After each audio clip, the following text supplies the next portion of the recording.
देख चुके थे, राष्ट्रपति देख चुके थे, उपराष्ट्रपति देख चुके थे। आज हम लोग देखेंगे केंद्र में प्रधानमंत्री और मंत्रिपरिषद। किस प्रकार से प्रधानमंत्री और मंत्रिपरिषद मिल करके राष्ट्रपति की सहायता करते हैं, अर्थात सरकार को चलाने में वो अपना योगदान देते हैं।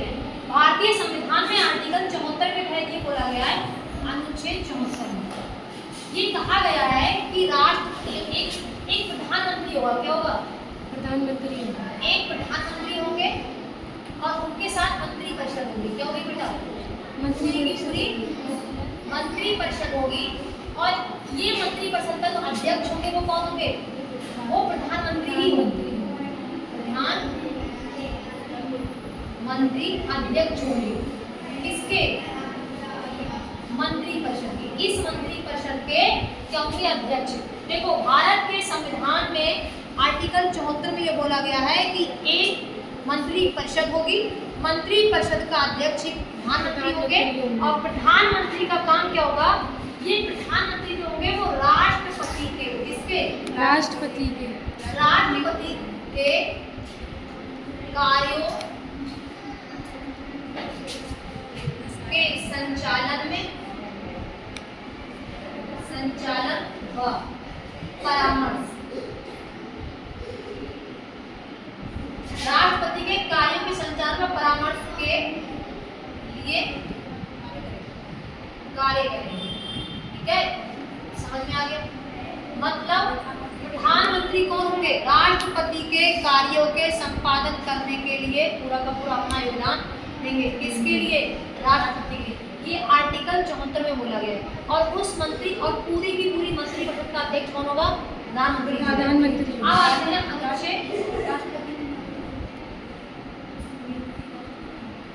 और नियुक्ति किसकी करेंगे? बताइए। 75 जो प्रधानमंत्री की नियुक्ति है वो राष्ट्रपति जी करेंगे। कौन करेंगे? राष्ट्रपति करेंगे। प्रधानमंत्री की नियुक्ति कौन करेंगे? राष्ट्रपति करेंगे। लेकिन आर्टिकल 75 में कहा गया है कि जो मंत्रिपरिषद होगी, मंत्रिपरिषद के मंत्री जो होंगे उनकी नियुक्ति प्रधानमंत्री जी करेंगे। कौन करेंगे? प्रधानमंत्री जी। प्रधानमंत्री। लेकिन प्रधानमंत्री अकेले नहीं करेंगे, ये सलाह किससे लेंगे? ये राष्ट्रपति की सलाह पर करेंगे। राष्ट्रपति करेंगे। देखो, प्रधानमंत्री की नियुक्ति कर देंगे राष्ट्रपति जी। बाकी जो कैबिनेट या मंत्रिमंडल जो बनाएंगे वो सब कौन बनाएंगे? वो सब बनाएंगे प्रधानमंत्री। लेकिन किसकी सलाह पे बनाएंगे? राष्ट्रपति। मतलब अकेले कुछ नहीं करेंगे, वो किसकी सलाह पे करेंगे? वो राष्ट्रपति जी की ही सलाह पर करेंगे। राष्ट्रपति की नियुक्ति प्रधानमंत्री की, राष्ट्रपति, और बाकी पूरे की मंत्रिपरिषद की नियुक्ति प्रधानमंत्री जी की सलाह पर करेंगे। ठीक है, आप देखते हैं कि इसमें मंत्री होते कितने प्रकार के? मंत्री के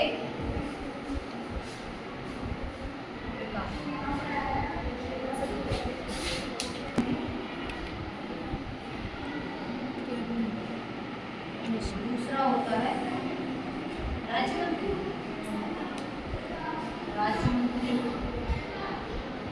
स्वतंत्र प्रधानमंत्री,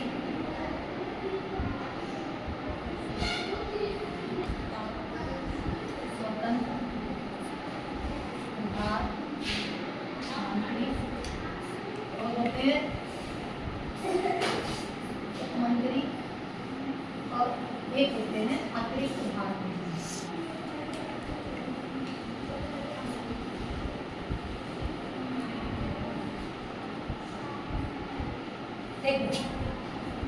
इस प्रकार से पूरी की पूरी मंत्रिपरिषद मंत्रियों का अपना अपना क्या होता है? बता हुआ होता है। इसमें सबसे पहले जो मंत्री होते हैं कैबिनेट मंत्री होते हैं। कौन होते हैं बेटा? कैबिनेट। ये सबसे उच्च स्तर के मंत्री होते हैं, प्रथम श्रेणी के होते हैं। प्रथम श्रेणी के होते हैं और उच्च स्तर के होते हैं। सारा का सारा कैबिनेट किसके हाथ में होता है? इन्हीं मंत्रियों के हाथ में होता है। अर्थात ये सबसे फर्स्ट मतलब किसी भी विभाग के, किसके? किसी भी विभाग के पूरे के पूरा विभाग किसके हाथ में होगा? वो इन्हीं के हाथ में होगा। किसके हाथ में? कैबिनेट मंत्री के हाथ में। और सबसे बड़े कैसे होंगे? ये सबसे ऊंचे होंगे। दूसरा है कौन सा? राज्य मंत्री। ये राज्य मंत्री प्रत्येक राज्य का नहीं होगा, ये कैबिनेट की मदद के लिए। किसके लिए? कैबिनेट की मदद के लिए। कैबिनेट मंत्री की मदद के लिए होते हैं कौन? राज्य मंत्री। समझ में आ रहा है? पहले सबसे प्रथम श्रेणी के कौन होंगे? कैबिनेट मंत्री होंगे, हर विभाग के होंगे। किस कैसे होगा बेटा? हर विभाग के होंगे। जैसे मान लो किसी को कपड़ा मंत्री बनाना है, ठीक, या किसी को वित्त मंत्री बनाना है, ठीक है, या किसी को कोयला मंत्री बनाना है, ठीक। इस प्रकार से पूरा का पूरा कपड़े का विभाग कौन देखेंगे?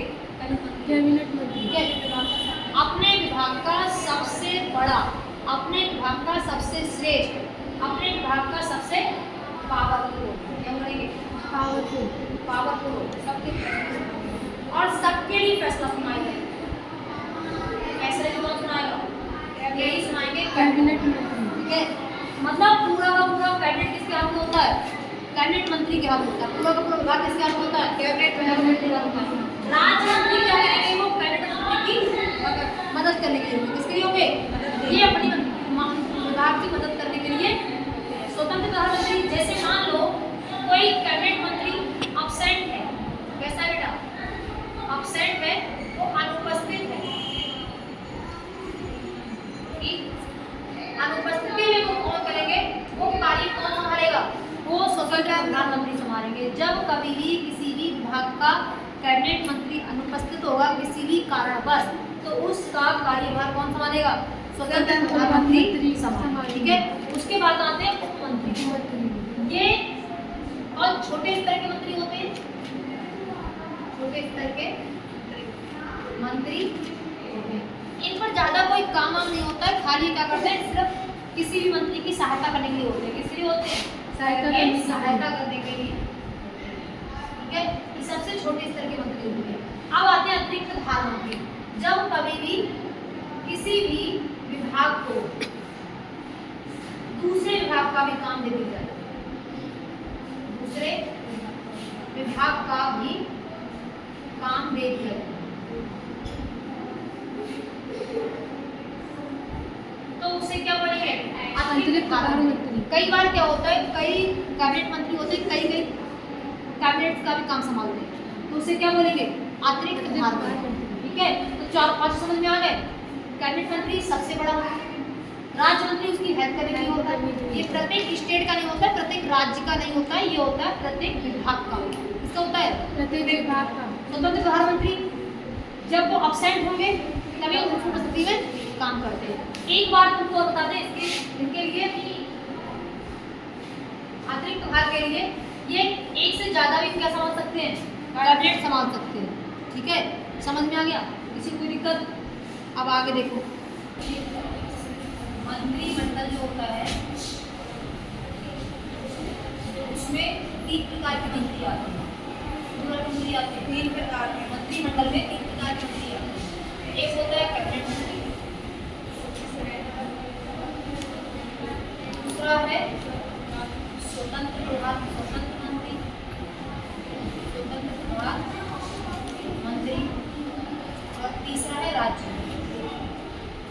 ठीक, देखो, और इसके बाद एक होती है मंत्रिपरिषद।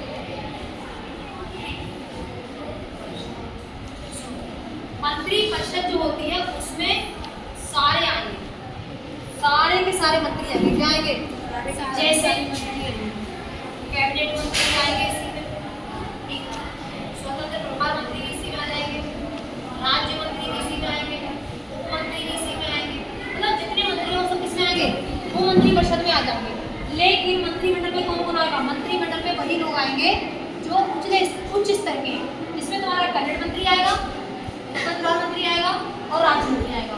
तो मंत्रिमंडल जो होता है वो कैसा होता है? वो पावर में बड़ा होता है। कहने का